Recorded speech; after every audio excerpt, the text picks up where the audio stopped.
ด้วยความที่รู้แจ้งว่าร่างกายทั้งหลายมีขึ้นมาเพราะความคิดนี่เองให้ค่าว่านั่นคือพ่อเสียงนี้ต่างหากบอกว่าพ่อเสียงนี้ต่างหากบอกว่าแม่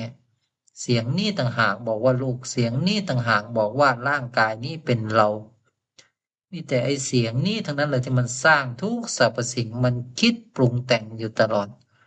นี่คือจิตตสังขารพอเราพิจารณามองดูต้นเหตุที่ทำให้จิตดวงนี้ติดอยู่ในวัฏฏะมาหลงรูปหลงนามหลงละครหลงหนังกลางแปลงนี้หลงหัวโขนนี้ก็เพราะคิดนี่เอง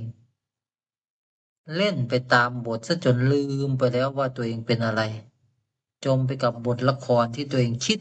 ปรุงแต่งขึ้นมานี้ด้วยความโง่เขลา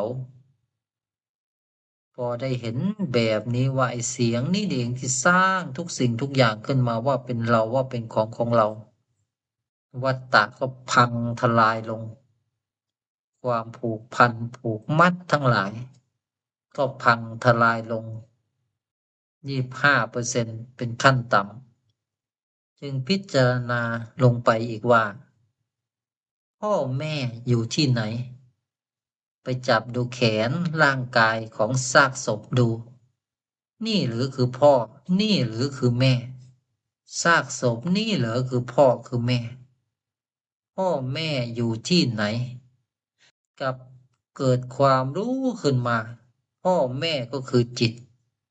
นึกเมื่อไหร่ภาพก็ปรากฏปรุงแต่งเมื่อไหร่ภาพมายาที่เรายึดถือก็ปรากฏ